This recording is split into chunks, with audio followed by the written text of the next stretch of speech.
Number 8. Again, we have our choice. We can either factor this or use the quadratic formula. So we're going to do factoring first. If you choose to do factoring, or quadratic formula, either one, we're going to need to move this to the other side, the 25. And so that's going to give me 4x squared minus 25 equals 0. So 4x squared minus 25 equals 0. Now I know there's some of you that on the ones that had two terms, you struggled with this. So this may not be the best option for some of you with factoring. Remember, this is a perfect square minus a perfect square. That's called the difference of two squares. And so to factor this, we just do our two sets of parentheses.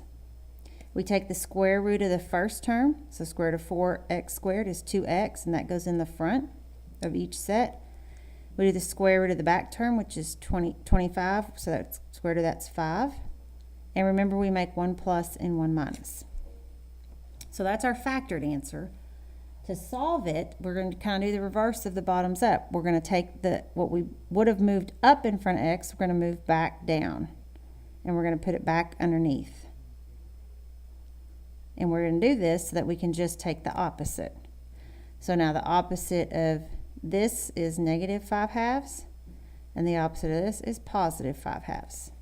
So this is my answer if I factor. Okay, not very many steps, but again, there were several of you that struggled when it had two terms. You weren't really sure how to factor that. So quadratic formula might be a better option. So let's look at that. Okay. With the quadratic formula, we still have to have it in standard form. Okay, and we're going to figure out what A is, B, and C. So A is in front of your x squared, that's 4. B is in front of your x, there's no x, so that's 0. And C is your constant, so that's negative 25. And then we're going to figure out what opposite B is, the discriminant, and 2A. Opposite B, well, opposite is 0, 0. The discriminant is b squared minus 4ac. And we're just going to plug these in. So b goes here, a goes here, c goes here. And then you can just plug that into your calculator if you need to. 0 squared minus 4 times negative 25.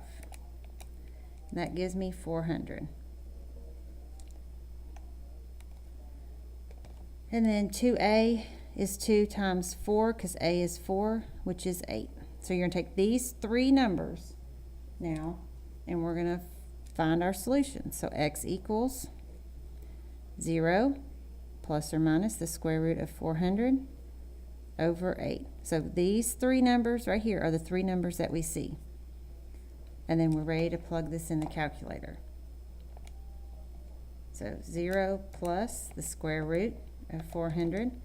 Remember to go out of the radical bar, the radical sign, before you close it, and then divide by 8. So my first answer is 2.5, and then I can hit second enter, and then I can scroll back, change that to a minus sign, I get negative 2.5. Okay, if you hit math, enter, that's negative 5 over 2, which is the same thing we got up here. So this is just the decimal answer, and that's the fraction answer. So either one is correct. Okay, you can see one requires a little bit more work, but like I said, several of you, after doing the activities, the domino activity, and then the jigsaw activity, some of you are real pros now at the quadratic formula, and you kind of can do them pretty quick. So if that's a better option for you, then that's the one I would choose.